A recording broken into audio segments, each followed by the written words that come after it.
Blog Talk Radio. Hello, and welcome to Work Trends with Meghan M. Biro. Whether you're here to network, learn, or share, we want you to have fun. During this live broadcast and Twitter chat, we'll discuss the future of work with smart and entertaining guests who value today's business and its impact on the world of work for the future. Stay tuned, because we start in 3, 2, 1. Good afternoon, everybody. Oh, boy, it's 2017, my friends. I can't believe it. And I think this is really the year of selling ourselves. I know I've said this before, but I really do feel like we have moved so fast in the last year from, pontificating, navel-gazing. Well, I'm delighted to tell you today one of mine, I hate to use the word resolution, but I am resolute in my need to stop pontificating and just do. And part of that party that I want to bring to everybody today is talking about this very topic. And I have a very special guest today with me who I've known actually since I first started dipping my toe into the water of social media way back yonder, years back. He was probably one of my first friends on Twitter or something crazy like that. So, listen, I will introduce this gentleman in a moment. We have a very, very big show lined up today, and I think that everybody's going to benefit from. I want to thank you, my audience. I want to thank my sponsors, friends, family, you name it. We're all still here. I think that's something to be thankful for. This is, I think, the year of selling yourself. I think this goes beyond selling products and services. I think we're all our own brands, and I think we can say that now without laughing, right, or using the word personal brand too much. This really means focusing on what you need to do to rise above the noisy crowd at work, the noisy crowd here on Twitter, and be yourself. If you're working for somebody else, be a great employee. If you're not, be a great consultant, entrepreneur, whatever it is you're dreaming about, right? It also means we have to do what makes us happy and successful. So without further ado, I'd like to introduce to you Anthony Innarino. He is a best-selling author. He is a very successful business person. He's somebody who brings not only a great deal of intelligence and wit to what he does, but a real common sense approach, which I've always admired about him. So let's just say hi, shall we? How you doing, Anthony? Welcome. I'm wonderful. How are you? I'm good. What's happening in your world? We've gotten a chance to talk. We were just saying that in the green room. I mean, I feel like you and I last talked maybe 4 years ago, and there's just something not right about that. And I think this is the year that we're going to fix that. So next time you're here in Boston or Cambridge, you know where to look me up, my friend, right? I am. I have to go through Boston for a speaking event in, I think, the end of March. So I'll come in early and make sure I get to at least have coffee or lunch or something with you on the way in. I'd love to do that, because that's what this is all about, right? Creating and sustaining for you and I relationships, right?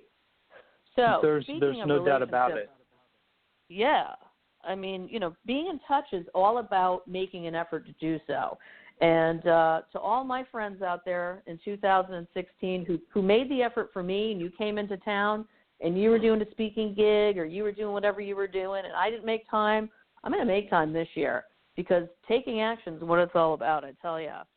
So listen, Anthony, tell us, I know a bit about your background, of course, knowing you for many years, but tell us about your background for the audience here and what led you to developing a strong interest in the power of sales. What's funny about that is that as a kid, the last thing on earth I ever would have wanted to be or do was, I would have been horrified at the idea of being a salesperson, and I would have resisted the idea of selling anything to anyone for any reason. I had a much better plan, and the plan was working, and I was enjoying myself. I decided at 17, after seeing Def Leppard and Whitesnake, and recognizing that while I was watching David Coverdale, the girl that I was with was thinking about sleeping with David Coverdale, that I had to start a rock and roll band. So Nice. I started a rock and roll band, like literally the next day after seeing Whitesnake. I'm like, I'm starting a band today. And the band did really well over the course of 3 or 4 years. We were playing the biggest clubs in Ohio. And I moved to Los Angeles, and I got a job in a staffing firm as a person working a light industrial desk. So I'm recruiting and screening light industrial candidates, and I'm playing hair metal at night in Los Angeles. And one day my boss came up to me, and he said, what do salespeople do? And I said, I think they call on people and they win new clients. And that wasn't the point of his question, so he re-asked it. He said, what do our salespeople do? And I realized at that time that what he was saying is our salespeople weren't doing what they were supposed to do, which was true. And within about a month, he fired all of them and came back to my desk and said, whose accounts are these? And he showed me a list of accounts. They were all mine. And he said, how did you, meaning somebody with hair down to his waist who fronts a hair metal band at night, win good accounts? And I said, I just call people and I try to find out any way that I might be able to help them. And some of the people that I talk to agree to have a meeting, and some of them give me their business. And he said, great. What I want you to do is cut your hair off and go into full-time outside sales.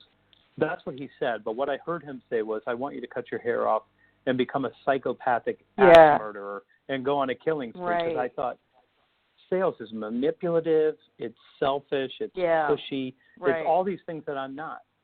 And through some strange turn of events, which we don't have time for, but I ended up cutting my hair to shoulder length, still wearing a ponytail. I went into outside sales. I was a terrible salesperson for a couple months because once somebody makes you a salesperson, you start trying to do stuff to people. And under his mentorship, I just went back to what I'd always done, which is just try to find a way to help people. And a few weeks after I really started taking off in sales, I had a grand mal seizure. I had to come back to Ohio and have a brain surgery, and they didn't tell me before the surgery that I wasn't going to be allowed to drive for 2 years. So I ended up stuck in Ohio, and I went back into the family business as a salesperson. And then I developed a really strong interest in figuring out how to make this thing work. All while being yourself, right? I mean, I think, and I'm going to go down this path for just a moment. There is a generational thing going on about that time and place in LA, Whitesnake, having your hair long, hearing that message. I highly doubt a lot of my clients right now would be telling their top salespeople that very same thing about the hair, but that's okay. Have it what it is what it is, right? We are in different times now where, I think there's new ways in which, and you know this too, in which we're attracting talent, but your story resonates, and it's all about being somebody who's natural too. And I think you are, in knowing you and having conversations, it's just a real natural extension of your personality. I know I feel that, and I'm sure people in the audience already do too. You have this calmness about you.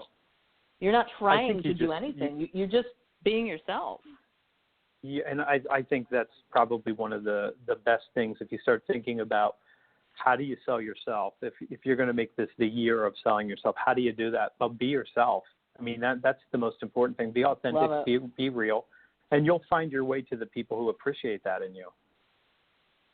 And one of the things I appreciate about you, and we were talking in the green room prior to this, is, you'd be surprised how many people, famous authors that I have here in the green room who I talk to and I say, are there any questions that are off limits?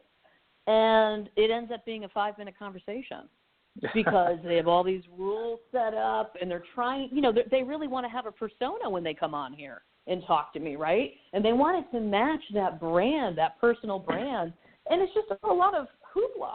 Right? And at the end of the day, who feels connected to that brand? And I think the message is be yourself. Take a deep breath and spend time being yourself. I mean, I spent quite a bit of time reading your blog posts, certainly over the years. I'm always impressed in how you appeal to people at a more cognitive level as well about how sales is something we do at some point in our day. So anytime we need to convince, persuade, appeal to people, we're using our salesmanship to do this. So knowing all this, why do you think some people shun sales? Why do you think that's still sort of a weird word? It's a very strange thing that the negative connotation around the word sales and salespeople still hangs on, because that came out of the 50s and 60s and early 70s when salespeople were taught to behave badly and ask you for your business before they'd earned the right to do that, and when they were totally trying to manipulate people and self-oriented. And that hasn't been going on for decades, but the stereotype persists. And I teach a class, I teach a couple classes at university. One's social media marketing and the other one is personal selling. And I always start off by asking the class to tell me what they think salespeople are. And they give me a bunch of words like pushy, manipulative, selfish, sometimes bad words, expletives. They use all these words. And then I wait until they say all these things. And then I say, raise your hand if your mom or dad works in sales. And about a third of the hands go off. And I say, whose mom works in sales? And then somebody or a couple people will still be left. And I'll ask the question, so you're telling me your mom is a pushy, manipulative, selfish bitch, and that's how she succeeded? And the kid's horrified, and they go, no, my mom's a wonderful person. Her clients love her. She talks to them on the weekend. They're friends. I'm like, no. You told me salespeople are all these bad things. They say, no. She helps them. She's really helpful, and they really like her. And I'm like, yeah, exactly. So how is this persisting, this idea? What we're doing when we're selling people is we're trying to help them get an outcome that they can't get without us. That's really what we're trying to do. We're trying to get some outcome that both parties benefit from, and we do it all the time. We have all these conversations about what's the future look like and how do we get there. And anytime you're in a conversation where you want something to get done, you're selling, whether you want to be and whether you like that word or not. It's what you're doing. So the more you understand selling is about serving someone else and helping them get something that they can't get without you, the easier the game is. You have to help people get what they want. And when you do that, you'll find a way to get what you want. And then your ego can come into play, right? I mean, it really is about helping other people. And I think so often when you see a lot of, I'm just going to say authors who are in this niche, so to speak, there is an ego thing going on. And that's okay, right? That's part of being and feeling successful. I think ego can be very healthy, but to your point, something else has to come first, right? It's got to come from within. And you're building trust, really. You're building all sorts of things. It's all trust. It's all trust in the relationship. And the more other-oriented you are, the more you care about other people, the easier it is to gain that trust. It's interesting because you talk about this space and you think about selling generally, and I think that there's two kinds of people. There's I people and you people. And there are people who everything is I did this, I think this, I that. And then there are people who are you could do this, you could do that, we could do this together. And the more other-oriented you are, and you recognize this especially in speakers and writers, if it's always I, then you're telling your story, which is great, and it might help us connect with you, but we're reading your book or we're listening to your pitch or we're trying to buy something from you because of what we want. So you have to turn that around. Absolutely. Tell us about an instance when the power of positive thinking, as we're talking about right now, helped you or someone you know cross a big hurdle. Some case studies or stories in your life that resonate. Well, because I work in sales, I can just tell you what tends to happen is we get far down the path with a prospective client or we're talking about this change initiative, and then it goes dark. And the first thing that happens for the salesperson is they immediately conjure up all of the bad things that could have happened, and they immediately go negative and pessimistic and cynical. So, they're not getting back because our price was too high. Something happened. They're not going to do this. We've lost this deal. And they go through all these things. And you have to say, what if instead of everything going wrong, everything went right and something else happened and they just haven't gotten back to you? And this ability to maintain optimism and to know that you are going to succeed over time is what allows people to be persistent and generate the results that they generate over time. Because whenever we decide we want to do something, like you going and starting and down a new path as a business and as a brand, it takes time for you to get that traction. And you've got to have the positive thinking to sustain you to say, I've got to persist, even though it doesn't look good from where I am right now. I talked to a salesperson earlier today who swore that she lost a deal and said, we're out, we're never going to make it. And I continue to say, we're playing a very, very long game here. So I want you to think long term, what are our prospects of winning, and think positively, what could we do? And ultimately, over the last couple of days, things have switched back our direction, which I knew they would. But for most of us, we let the negative stuff creep in rather than letting the positive stuff creep in. Yeah, we do. And we do. if you want to be empowered and persistent, you need the positive stuff. Love it. Talk to us a little bit about the value of listening, especially for those in sales, and how people can be more astute watching for visual and audible clues from other people. I love this angle, only in that, you know, we're living in such a digital world now, and there's so many ways in which we communicate. Talk to us about this big topic right now. It's one of my favorite things, and this isn't for salespeople. This is for human beings. So if you're human, this will help you more than anything. I learned this, let's say 9 years ago. At 40 years old, I learned this.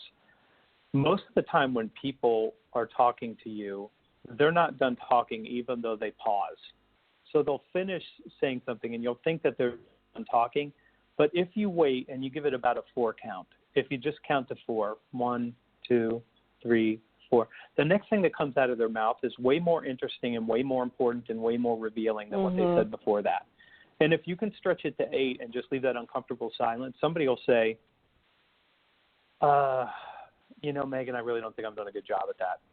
And that will be the part that's most important for you to hear. But because most of us don't leave them space, they think they have to withhold that because they're not really being listened to.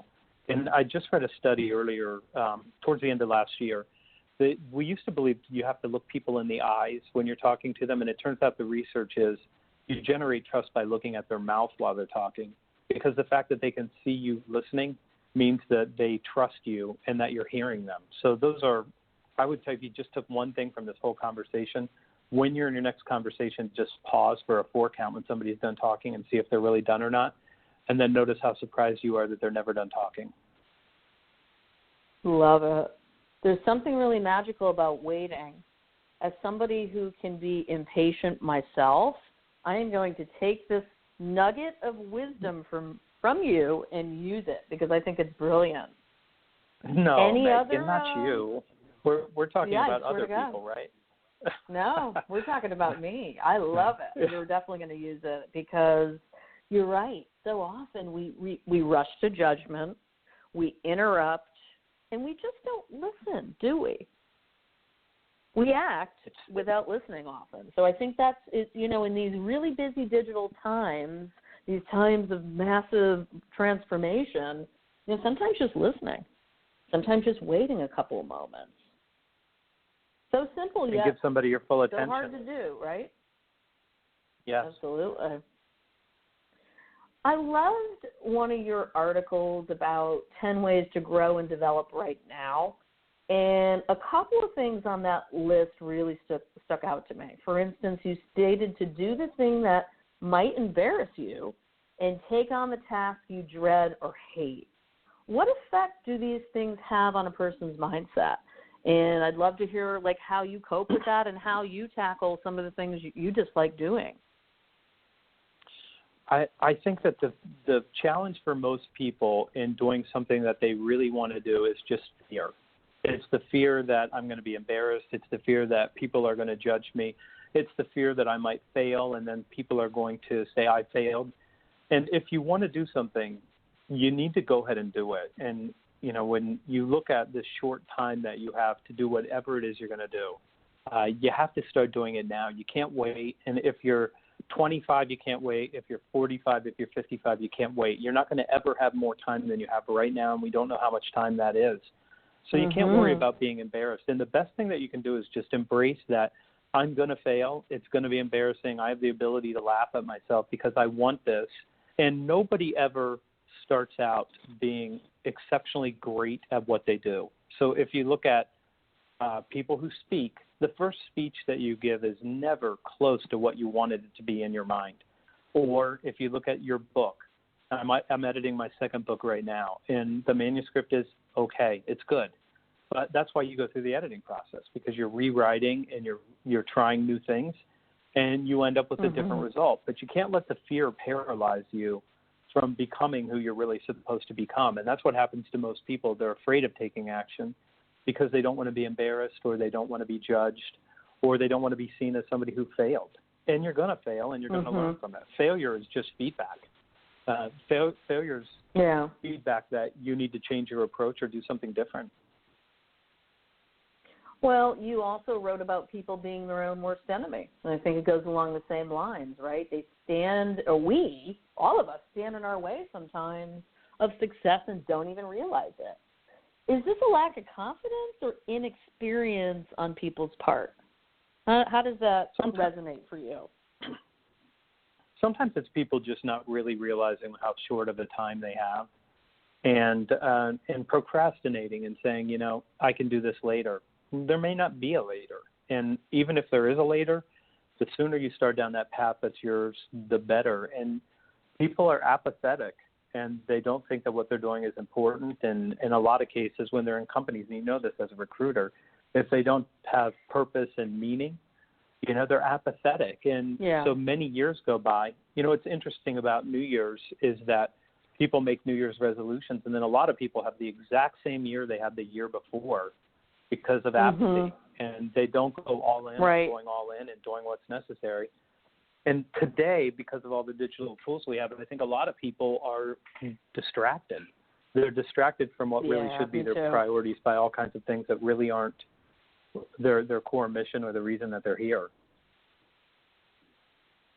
I mean, you could spend all year just talking about that subject in and of itself, by the way.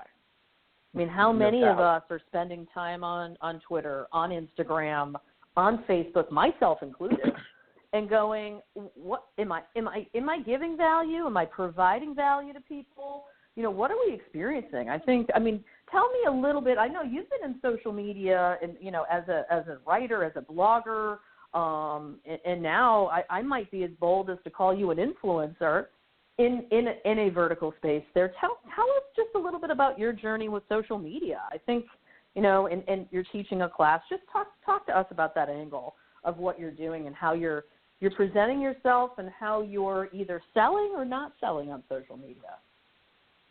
I'm not selling. I'm a content marketer. I think that would be a better way to describe me. There's a lot of people who say you're a social selling guy, but I do no selling on social media. I just do thought leadership. I share ideas that are worth looking at. In 2009, I bought the blog, the domain, in 2007. I had no idea what to do with it for a couple of years. In 2009, though, I was paying attention to two people, Chris Brogan, who was publishing every day at the time, and Seth Godin, who still publishes every day, and sometimes multiple times a day. And I thought, you know what, this is what I should be doing. I should be sharing ideas fearlessly without worrying about being judged, without worrying about giving the value away, without being able to capture any of the value, without worrying about where the money is going to come from. And I did that. I went all in. And basically, with the exception of 13 days when I was in Tibet in 2010, I've written every day for 7 years now. And it's been transformative. First off, you want to talk about a path to mastery. I mean, the writing that I did at the beginning was awful compared to the writing that I do now. And I've left it all up on the archives because it's part of my journey. I mean, it's how you get better. You start off not being very good and you get better. And it's been amazing. I told my wife on December 28, 2009 that I was going to be speaking and keynoting within a year of starting using the social tools, particularly the blog and Twitter. Still my absolute favorite platform, even if it's not what it was. Is it really? When we started there. Absolutely, still my favorite. Remember those days? Twitter's definitely not what it used to be. I mean, you know, we're still here with Work Trends every single week. Yes. We show up, but it feels different here. I'm the first to admit it. I'm sure many of you in the community are hearing me on that. I think, you know, not to get sidelined too much, but I think Twitter's got a lot of work to do. I think they lost a lot of trust, and they're losing audience by the day. But it's interesting to still hear you. Right. What? Except what? I still love it. It's the very best platform. You and I met on Twitter. Yeah, I know. And now we met. I've met a lot of my friends and even business partners on Twitter over the years, and it's changed. And part of that makes me sad. Part of that knows that that's a reality of living in these transformative times. And part of me says Twitter's not going anywhere. You know? How do you feel about that? I don't think it's going anywhere. We're getting sidelined, but that's okay. I'm curious because we did meet on Twitter. I don't think it's going away. I think it's going to have a resurgence. I think it's going to come back. Mm-hmm. I think that somebody will probably buy it if they can't find a way to make it a profitable business. Somebody else will, but the platform's too strong. And there's still, if you think about this, there's still so much news coming through there and so much current events that it's still so relevant. And we all like to look at it to see what's trending, and it's maybe changed its shape a little bit, but I'm still here. I'm still here, too. I think as long as you, and the community is still here, right? Everybody should be here. Yes. There you go. So listen, talk to us. We've only got about 5 more minutes left on the podcast. So, you know, really exciting. I know you have a book, The Only Sales Guide You'll Ever Need. Tell us about the book and what's happening and where people can learn about you, see you speak, you name it. Plug away, my friend. Come on. Give me a plug. I'll sell the book. So the book is, if you're a non-salesperson, this book's still for you. The first half is 9 mindset attributes that you need to succeed basically in any endeavor, like discipline and optimism and caring and resourcefulness and initiative. And what I noticed when I looked at people's success or failure, a lot of times it wasn't that they didn't know how to do something technical. It was that they didn't have the right mindset or the right attributes. And then the second half is the 8 skills that you need to be able to sell effectively today. So even if you're not a salesperson, this book will help you be more influential and have a better time getting your ideas executed wherever you are. And it's called The Only Sales Guide because it's a pretty complete framework for thinking about who you have to be. Because from my view, who you are counts for more than what you do. First, you have to be somebody worth buying from or worth being influenced by, and then you can worry about the tactical parts of selling. If you want to find me, the best place to find me is thesalesblog.com. And when you go there, you can sign up for the newsletter. That's my favorite thing I do every week. And I'll also connect with you on LinkedIn or whatever other platform makes sense. I mean, I loved the read. I'm so grateful to have it. And I actually keep going back to it. I love, the 5 ways to develop optimism, the 3 elements of caring. I mean, these so-called maybe touchy-feely soft skills or soft ways of thinking, right, mean so much when you wake up and you're accountable to yourself, basically, right? I mean, that's funny what about sales that is. Publisher that thought what place does caring have in a sales book? And I asked him, you've never sold, have you? And he said, no. And so I've never edited a book. You're just going to have to trust me on this one. Yeah. The more you care about other people, the easier the gig is. That's what it's all about. So listen, we're going to take this conversation over to Twitter. We want to hear more from you, on topics like why people struggle with self-promotion. And, hey, many of you, you and I both know people who actually don't. Yes. And we see them all the time now. And, they're on Facebook right now, and they're on video as we speak. No, I'm just kidding. But they are there. And, there's so many different ways to promote yourself, honestly. And I'm excited to just uncover this topic with you. I want to thank you for being a friend, a colleague, and somebody who has taken a social journey with me.